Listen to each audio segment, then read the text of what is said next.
Ladies and gentlemen, there comes a time when things get real, when the SHIT gets real.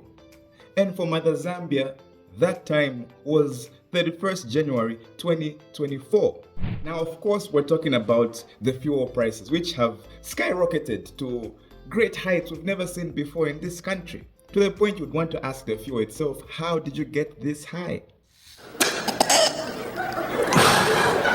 And it starts to go in rotation. After about 4 3/4 minutes, I start noticing that I am higher than I have ever been my entire life. I mean, I am high. Like I'm up on the world looking down at the planets and stars, just satellites in my mama house where I grew up in Avondale. Just all of it, I can see it. This means diesel is at 32 kwacha, petrol is at 34 kwacha. Now, in my neighborhood, 34 kwacha simply means my big black label vividi. So you have to ask yourself every morning, am I driving to the next destination angry and sober? Or am I walking to my next destination drunk but happy? Ladies and gentlemen, things have gotten real. So real that even the Energy Regulation Board, who, whenever they're about to adjust the pump prices, they show up with a press conference. They say, oh, we are increasing prices because of the war in Ukraine, the hurricanes in the Gulf of Mexico. But this time, it had to happen with a Facebook post. And on the 1st of February, the ERB was at different radio stations, all giving the same speech. Zambia does not produce oil. Prices set by international markets. The exchange rate is through the roof. There's nothing we can do. We do not produce any oil. So think about it. You have a chicken. Do you eat the chicken today or wait a bit so that the chicken has more eggs and more chickens? Can you eat the chicken now or wait 6 months to eat more chicken later? Ladies and gentlemen, as a nation, we're at a place, or rather at a point in time where Abasungu Batilati, brace yourselves. Because even the president would give illustrations. This is how fuel prices will go down.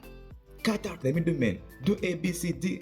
But now that he's in charge, of course, and unfortunately for him, he doesn't have people rallying behind him. All the ministers are quiet. The only people you see on the TV, Minister of Health disinfecting some places in town, or the president himself taking a trip or coming back from a trip. Some say it could be time for a new president. And this is where the Avengers assembled. By the Avengers, I mean 8 different political parties come together, being spearheaded by one man. You know who I'm talking about. I'm still the president of this country. I'm still working. Mr. Edgar Shagwalongo. Let's go. Because a lot of you supported UPND, and I'm not saying you were wrong, but you didn't know that there's power in there. That power depends on who is handling it. The power that gentleman is using, the same power I had, but did you see what you're seeing now? No, because I was well brought up.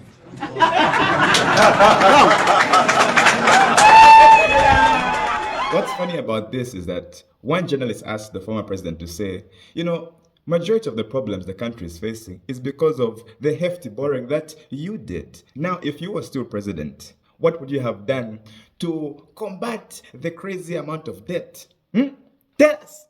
Respectfully, of course. I heard my name mentioned, but the context in which it was mentioned, it does not seem to dovetail into what we are discussing. But let me tell you that this technique of referring to the past won't take us anywhere. We gave up power in 2021, and the new government is in place, and we look at what the new government is doing. And because they are failing lamentably, that's why we are here. So, had we been in power, you would have asked me that question. He reminds me a lot of an old T.D. Jakes sermon I once heard. Let it go. That's T.D. Jakes. Ladies and gentlemen, the former president is telling us, let the past be the past. Let it go.